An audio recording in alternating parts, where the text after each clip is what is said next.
Mr. President, last question. If one of these days the ICC will come, will you voluntarily submit yourself? Sipain ko pa sila, ma'am.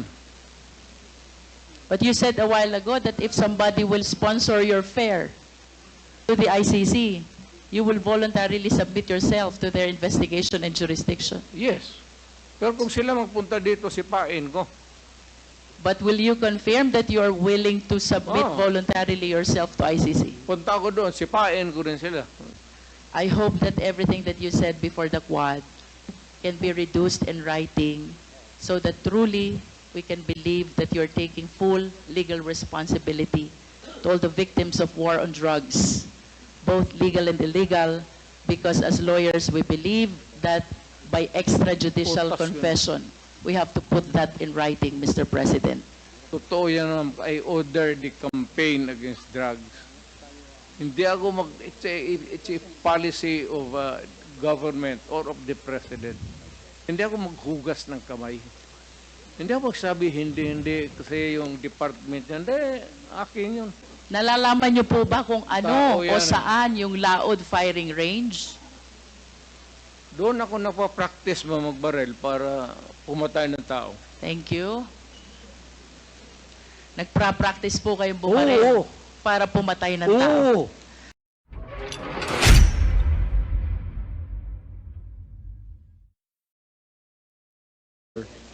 And with that, I'd like to recognize her for her interpellation. And Congresswoman Luistro, you have 10 minutes.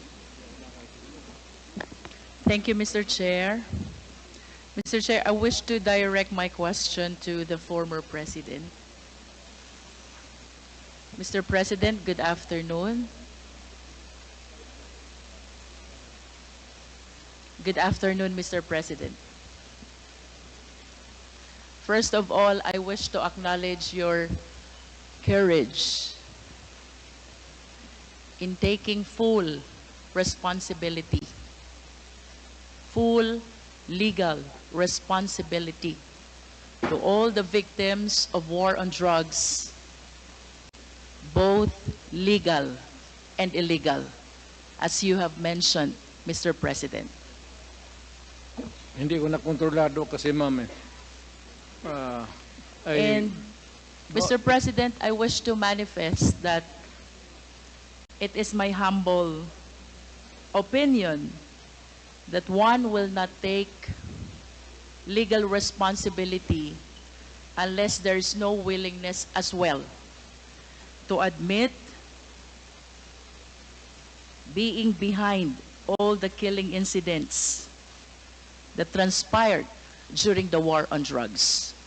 It is therefore the humble submission of this representation, Mr. Chair, that with that statement coming from the former President, he acknowledges that all the killing incidents during the war on drugs spring from his order to kill drug personalities.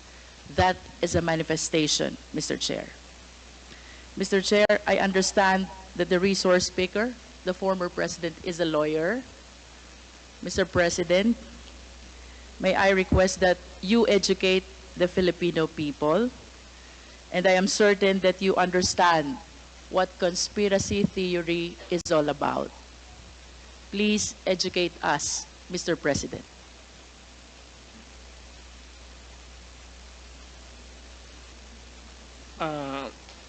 I may have some lapses already, but I will give you the definition of a conspiracy to commit a crime when two or more persons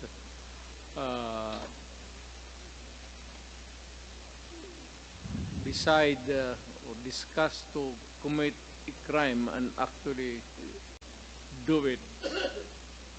More or less ganon ang takbo ng ano. Thank you, Mr. President. And you will agree with me, Mr. President, that under the conspiracy theory, mayroon pong tatlong klase ng principal. One is principal by inducement. Two is principal by indispensable cooperation. And three, principal by direct participation. being a long-time prosecutor, Mr. President, can you please enlighten us on this? Well, one is yung induce. It could be an inducement could be money, usually, or inducement by a woman to a man to kill her husband so that they can live forever happily ever after. Or a group of persons, sindikato, lahat, what is illegal, gambling, smuggling, these are they are the conspirators of crime. So you have explained, Mr. President, principle by inducement. It could be money, it could be an order by a person who have influence over another. How Inducement, about principle by direct participation, Mr. President?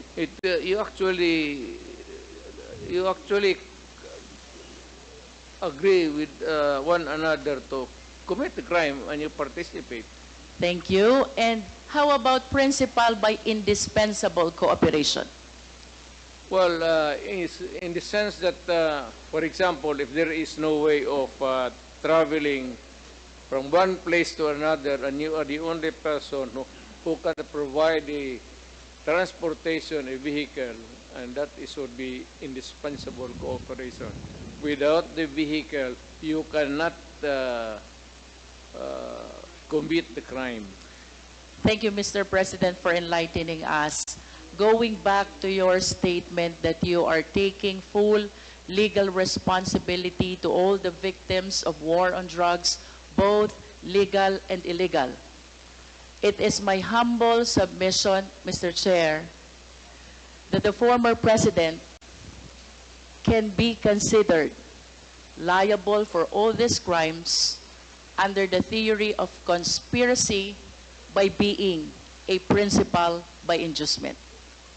I wish to manifest, Mr. Chair, that without the order, without the reward, these police operatives should not have resulted to killing a huge number of victims of war on drugs. Beg to disagree with your premise, ma'am. I understand, Mr. President, but that is a manifestation. Yes, but Thank you, if Mr. police is President. supposed to do his duty.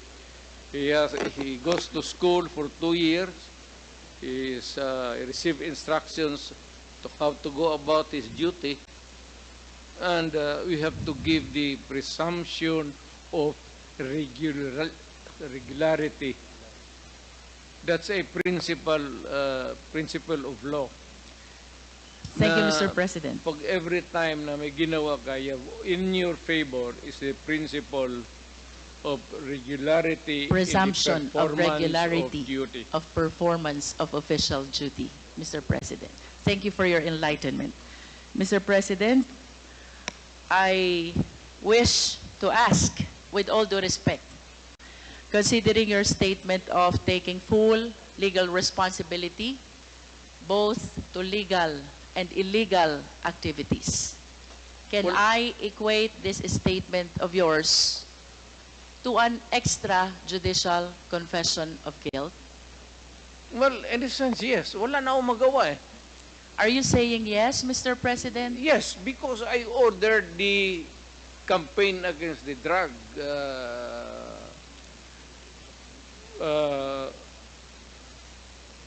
syndicates.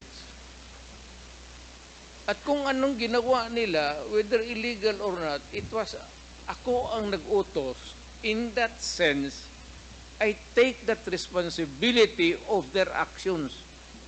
Wala akong magawa eh. Commander ako, nag-utos ako. Puntahan ninyo yan. Just like a commander, or not a military, police, iutusan mo. Pag may nangyari dyan, magkabulyaso, whether right or wrong, iyo yan. Iyo talaga yan. Kung hindi ka naman bobo na mayor,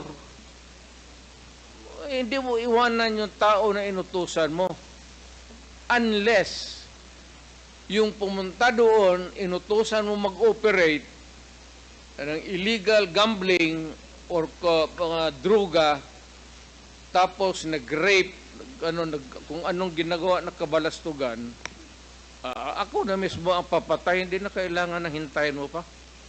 Mr. President, earlier, you conformed to my statement that I can equate your statement of taking full legal responsibility as an extrajudicial confession of guilt. You said yes to that. Yeah, hindi, No, I'm just reiterating the question, Mr. President. It's not about guilt or a wrong.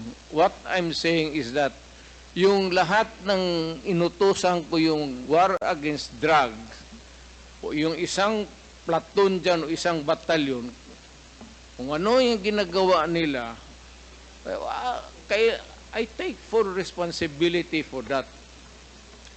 Mr. President, you are surrounded by, I believe, 4 lawyers. Hindi ko na kailangan, ma'am. Because I can you are a take lawyer I can yourself. take of myself. I can take care of Yes. myself.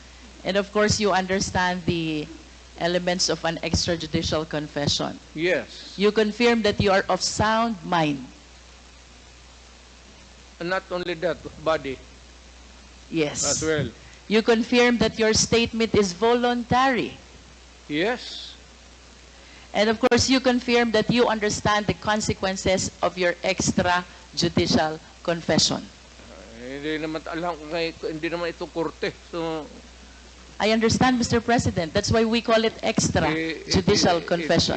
It is not a confession, it is a statement coming from the mouth of a mayor or a president at that time. It is not a confession. You are characterizing the word. Mali, ma'am.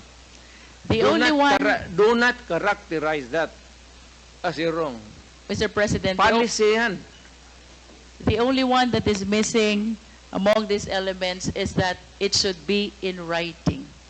What? And my question will you be willing to translate into writing the statement that you earlier said? Hindi na nga ako marunong, yung pirma ko noon, hindi na nga pirma ko ngayon. But of course, you have a lawyers to help and assist you. Prepare this written document. Hindi ko na kailangan yan. Babait ko pa writing dito na ngayon. It's documented by the records here. Magtanong na kayo na magtanong. Anong gusto mong tanongin? Kriminal? Mr. President, I wish to proceed to my next question. Do you know Laod firing range? Do you know? Alam niyo po ba yung Laod firing range? So, hindi. Do you know? Nalalaman niyo po ba kung ano Tao o yan. saan yung Laod firing range? Doon ako napapractice magbarel para pumatay ng tao. Thank you. Nagpa-practice po kayong bumaril Oo. para pumatay ng tao. Oo. And alam niyo din po ba yung Laod Quarry? Hindi ko na negosyo yan, ma'am. Yung firing range, ha? But at least you are aware that Laod firing range is situated in the Laod Quarry, within the premises and compound of Laod Quarry. Siguro. Tama po ba yun? Within the premises of a quarry, there is a firing range. Do you should confirm be- that, Mr. President? That should be the question. Do you know Ben Laod? Yes, I think so. Who is Ben Laod? Si policeman. He's a policeman. He owns the land He owns the land. where the firing range is located. And do you remember, Mr. President, that the CHR, during the time of the former chairman, Laila de Lima, investigated and inspected this Laod Quarry, where they were able to discover human bones. Are you aware of that?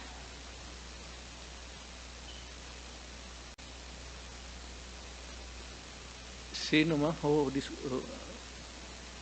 Who investigated? Panahon po ni Chairman Laila De Lima sa I do- Commission on Human Rights. Sorry, I do not know her. Nag-imbestiga po ang CHR Ay, tungkol siguro. sa extrajudicial killing kung saan nakadiskubre po ang taga-CHR ng mga buto ng katawan ng tao. Kayo po ba ay aware dito? I am aware of only one bone. Dala-dala ni... Sino yung sinabi mo? Binalot CHR niya. former chairwoman, Laila De Lima. It's there. Hindi, isa lang po. And you are aware also that the former DOJ Secretary, Vitaliano Aguirre, represented Ben Laud in the investigation of the extrajudicial killing. What do I know about the investigation? Or If you are about aware, Aguirre? Mr. President. Yes, Aguirre is my... Are you associated? Of course, you are associated to Vitaliano Aguirre as a matter of fact, Is my... contemporary. Sa eskwelahan, no? And during your time, you appointed him even as the DOJ Secretary. Tama po ba? Yes. Because bright. During that time, Mr. President, you were the mayor. Tama po? Mayor of Davao City. No, I cannot appoint a secretary. Hindi ako, mayor lang ako po. So, it has to be Now, let me rephrase my question, Mr. somebody President. else's job, not mine. During the time when these extrajudicial killings happened, you were the mayor? Tama po ba yun? Well, not only during my time as mayor. Was there any point in time, Mr. President, na pinaimbestigahan niyo po itong mga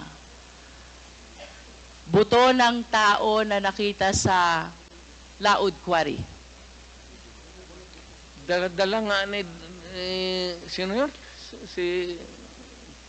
Hindi yun nag-imbestiga doon. The CHR, Mr. President.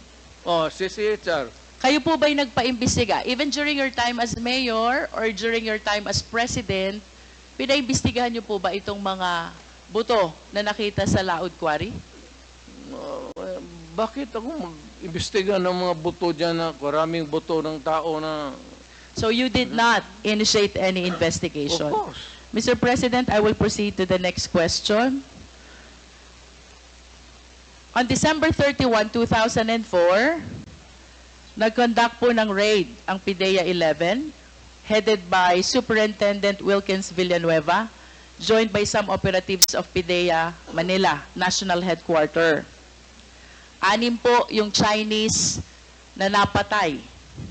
But in addition to this Chinese, a certain SPO4, Val Carillo, apprehended Alan C. along with 10 other companions. Based on the affidavit of Mr. Las Cañas, Mr. President, you ordered the killing of Mr. Alan C. along with the 10 other companions. That is not true. That is the job of the police. Hindi ko trabaho magpatay, ma'am. There are 2 important observations in his affidavit, Mr. President. Ang sabi po niya dito, si Alan C. ay nag-offer ng 200 million for the release of the 2 chemists and another 100 million for the remaining 8 personalities. But when he tried to seek your permission, you refused, and you even said, madami kayong intel funds. Totoo yan. Kung bribery siguro yan. Hindi ko, never in my... Are you Monetary. confirming, Mr. President, that during this time, Las Cañas and Sunny Buenaventura sought your permission whether to release Alan C. and the 10 others in exchange of the 200 million plus 100 million? Masyadong malaking pera yan, ma'am. Totoo yan. You are denying it, Mr. President. Of course. But do you confirm that when you refused this offer, you even told Sunny Buenaventura and Arturo Las Cañas that you have ample intel funds, so you don't need those bribes, if you call it bribe? I do not remember making a statement like that. But money for operations against crime, malaki ang funding ng Davao City. Another important observation, Mr. President, these 11 personalities were asked as to the whereabouts of their passport. Alan C. said that his passport was taken by the operatives, while the 10 others, ang sabi po nila, hawak ng employer nila. And the employer was named as Michael Yang. What can you say about this? Nothing to do with it. Wala akong pakialam dyan. Hindi ako nakikialam ng mga passport. Mr. President, to conclude the question about this Dumoy raid, this is the raid of the PIDEA which happened in Davao Shabu Laboratory on December 31, 2004, where 6 Chinese personalities were killed during the raid, and the 11 others were brought to Laod Quarry, where they were summarily executed and buried upon your order, according to the testimony of Arturo Las Cañas. Do not believe Turlos Kanya. Let me proceed to the Binubula ka lang niya. next question, Mr. President. In 1993, Mr. President, binomba po itong St. Peter's Cathedral in Davao City where 7 died. Naalala niyo po ba ito?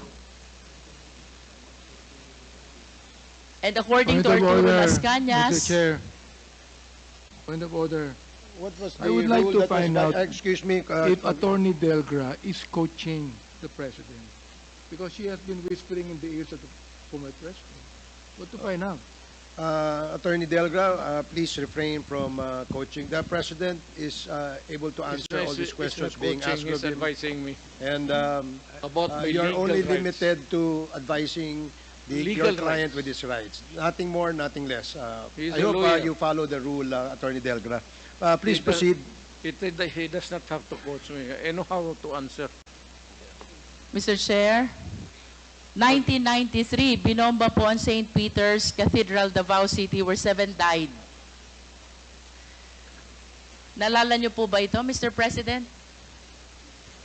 Yung simbahan, ma'am. Opo, St. Peter's Cathedral in Davao Yes, ma'am. City. At sangayon po kay Arturo Las Cañas, kayo ay galit na galit sa pangyayaring ito. Sinong hindi magalit, ma'am? At dahil po sa inyong mahigpit na galit, ay inorderan nyo po itong sina Las Cañas na bombahin ang mga moske, kasama po ang Kamamara Mosque at Bancorehan Mosque. What can you say about this? Crazy, ma'am. Do you know that my mother is a Muslim? That's an idiot statement. In other words, you are denying. Of course. Mr. President, let me proceed to June Pala. Sino po si June Pala? Well, he was a broadcaster. He is a broadcaster who used to criticize you during his programs. Tama po ba? Everybody, pati ako, tama yan. Trabaho niya yan. And according to the testimony of Arturo Las Cañas, you ordered the killing of June Pala. Niwala kay Las Cañas.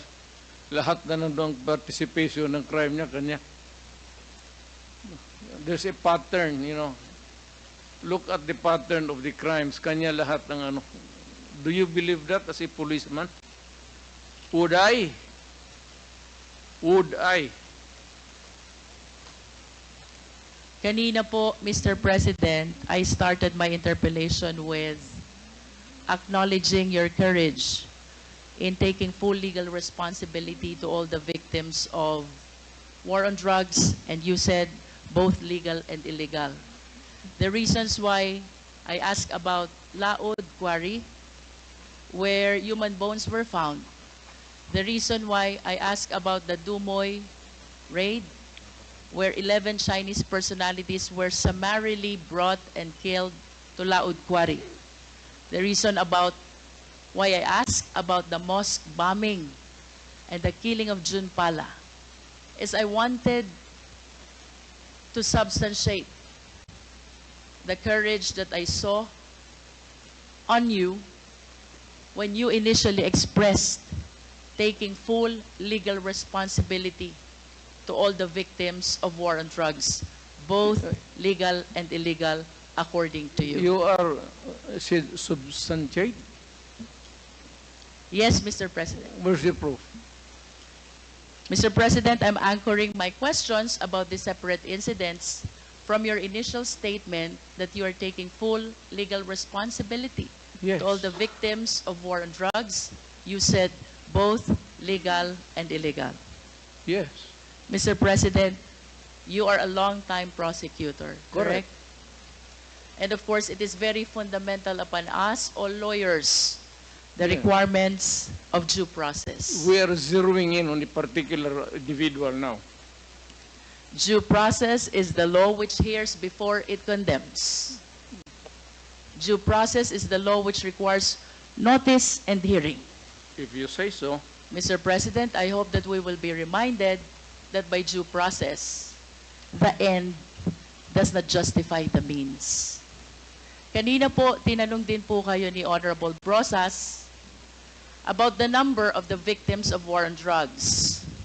Tinanong po kayo about statistics, and you lamented na hindi nyo po alam or dala yung records. Now, I want to share to the public the statistics of the victims of war on drugs. We are... Mr. President, this is from PIDEA. I think this is a consolidated effort of Karapatan, Global Witness, National Union of Journalists of the Philippines, the Supreme Court, Rappler, and the Philippine Drug and Enforcement Agency. We have 6,252 individuals in police anti-drug operations as of May 2022. 27,000 to 30,000 individuals, including those killed vigilant style. 427 activists, human rights defenders, grassroots organizers as of December 2021. Land and environment defenders as of December 2020, 166. Journalists, media workers, as of April 2022, 23 victims. Judges, lawyers, prosecutors, as of December 2021, 66 victims. And mayors, vice mayors, as of December 2021, 28 victims, Mr. President. Mr. President, my question is, when you implement war on drugs, did you strictly comply with the requirement of due process? Yes. Mr. Chair, I will wrap up. Thank you, Mr. President. Mr. Chair, it is my humble submission that contrary to the answer of the former president, I humbly believe that the former president and his war on drugs never complied with the requirements of due process. The statistics show, Mr. President, the huge number of victims of war on drugs. If my memory serves me right, during the time of Aquino administration, there are like around 200, and during the present administration, there are around like 200 victims as well of war on drugs. Given this statistics, Mr. Chair, this is almost or around 31,000 victims of war on drugs, if indeed they follow the requirement of due process. Wala po dapat ganito karaming patay. At ang dapat, maraming kaso na pending in court.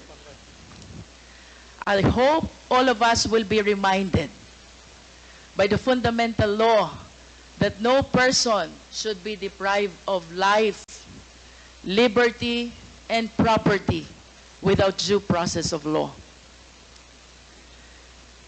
By Mr. President's own admission of his accountability, both to legal and illegal actions of the police, it is the humble submission of this representation, Mr. Chair, that the Quadcom is ready to make a recommendation for the filing of the necessary action in court.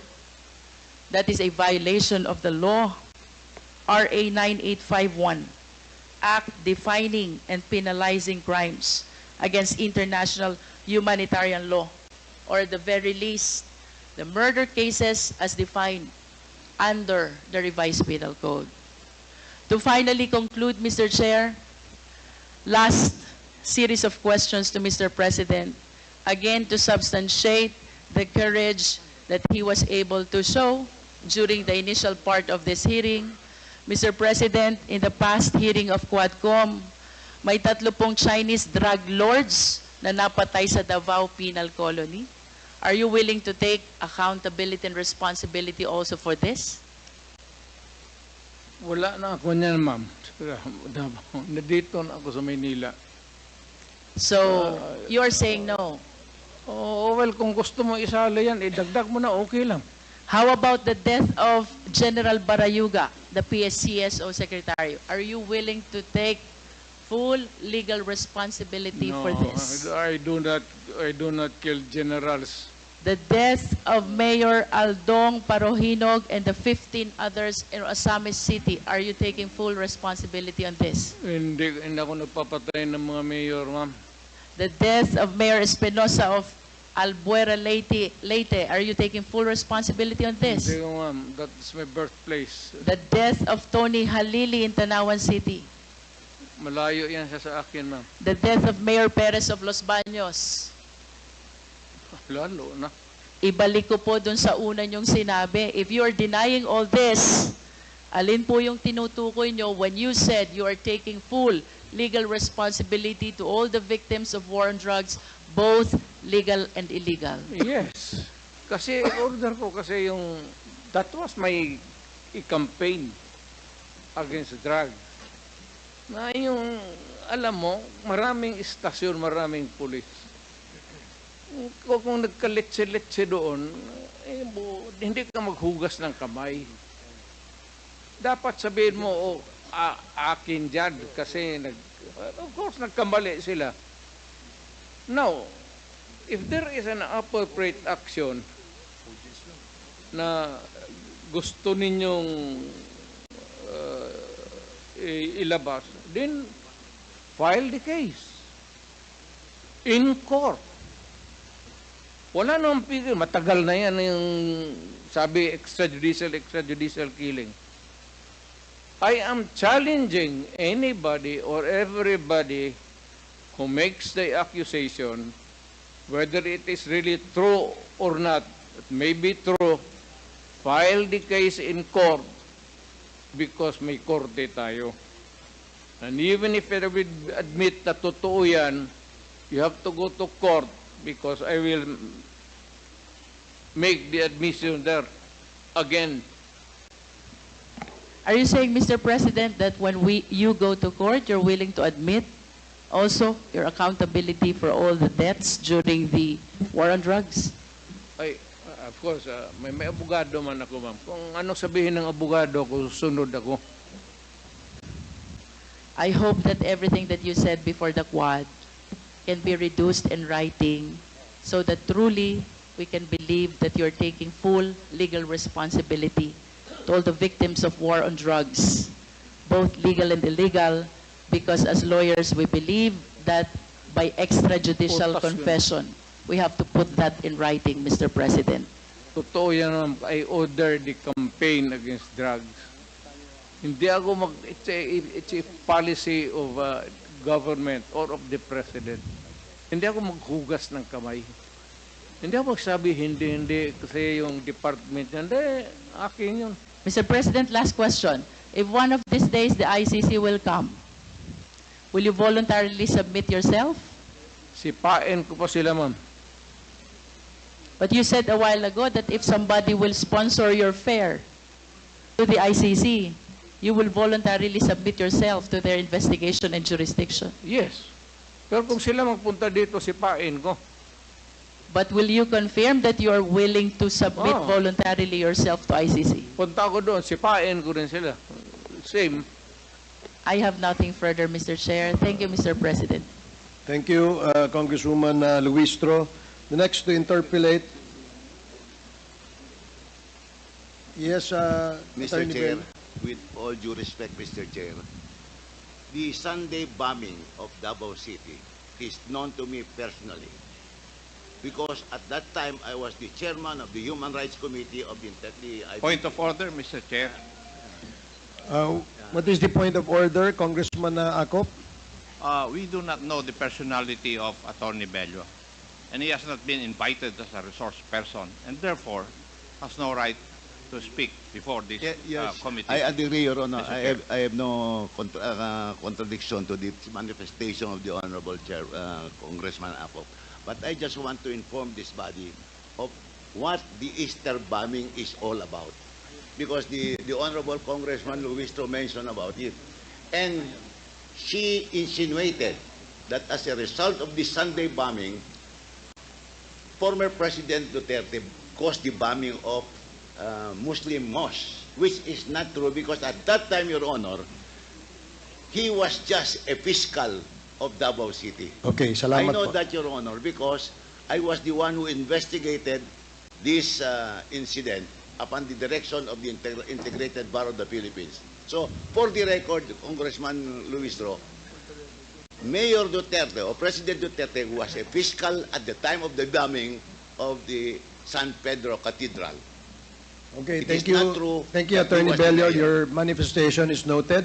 Thank you Mr. very Chair, much, Your Honor. Mr. Thank you. Chair. Thank you. So, I have a 19-second video of the interview of the former president about the Dumoy bombing.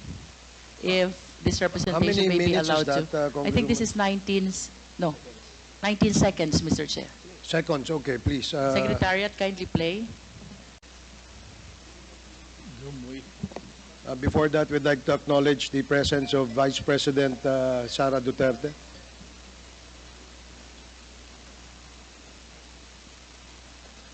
Secretariat, can you please play the video?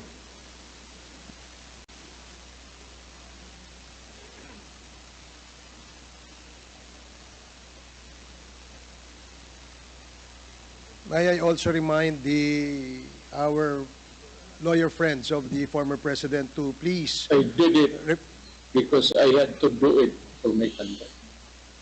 Hindi nila na ginawa mo. Kaya yung sa Dumoy, umubos ko talaga. Sir President, Mr. Chair. I did it because I had to do it for my country. That's it? I reiterate this statement.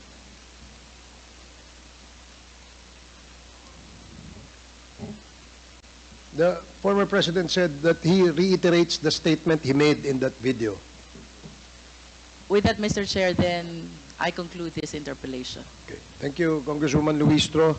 So again, before we acknowledge the next interpellator, I'd like to remind our friends from the lawyer friends of our former president to please, it is not allowed under our rules that you can make manifestations. But we do appreciate the information that you shared, and we will take note of that information.